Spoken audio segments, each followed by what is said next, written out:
A rustic modern residence that echoes the charm of holiday life. The Bolgoda House is perched on the edge of Bolgoda Lake, enveloped by nature with panoramic views all around. Here, several distinct design elements merge to form a raw yet refined aesthetic, accentuated by custom-made decor and furnishings, all conceptualized by architect Lalin Jinasena in the creation of his own architecturally unique private dwelling.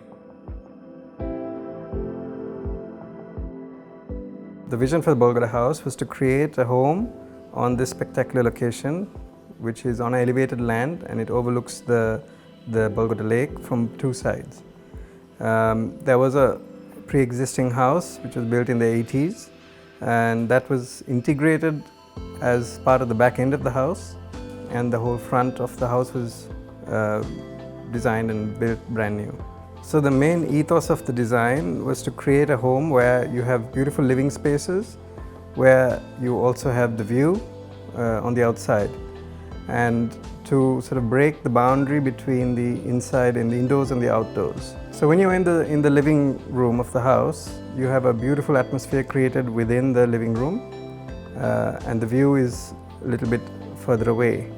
You then move gradually into the sunken seating on the deck, where you are sort of partially indoors and outdoors.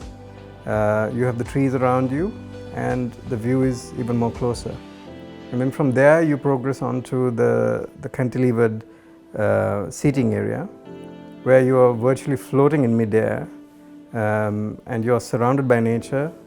The view of the lake is right in front of you, and below you is the landscaped areas and the pool. So the unique aspects of the house is that most of it was built with board form concrete, the concrete walls and columns. So most of them have impressions of the wood ingrained into them, and this lasts forever. It creates a beautiful texture, and the color of the concrete creates this raw, rustic look and feel. So when I was constructing this house, a lot of the techniques that I used here are not techniques that are used conventionally in construction.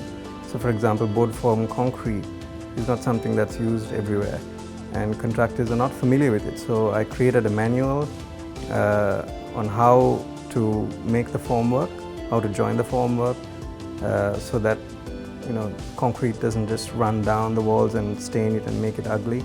How to mix the concrete, how to pour the concrete, and how to remove the formwork, so that if you notice, the concrete walls are in themselves a work of art.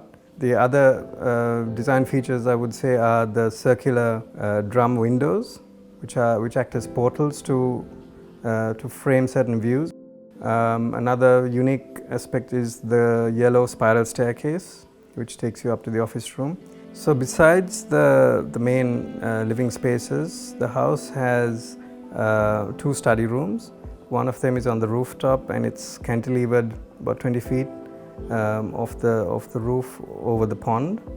I think this is quite a unique architectural feat.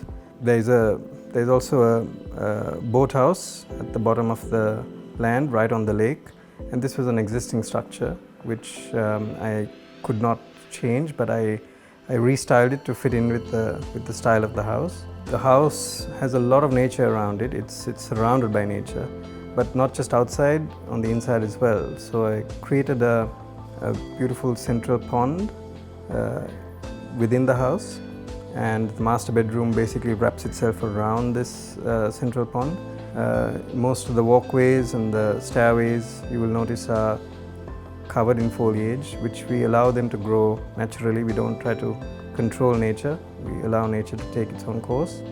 And when you're down on the bottom and you see the top of the hill, you'll see that foliage has basically taken over most of the surrounding areas of the house. And this is exactly how I wanted it to be. So the interior aspects are part and parcel of the material that is used in the construction of the house, and this is very important that they're done together. Otherwise, it always looks like an afterthought. So, in terms of the interior, I designed some of the pieces of furniture, and this is something that I like to do because I like each building that I do to have its own unique pieces and items. The architectural design was just keeping it very raw and very minimal. For the interior, I used a lot of pops of color, like the leather chairs, the mirrored lights, mirrored geometric shapes on the walls. So, in terms of construction and constructing a house, you don't have to build a huge house or use expensive materials to achieve a beautiful house.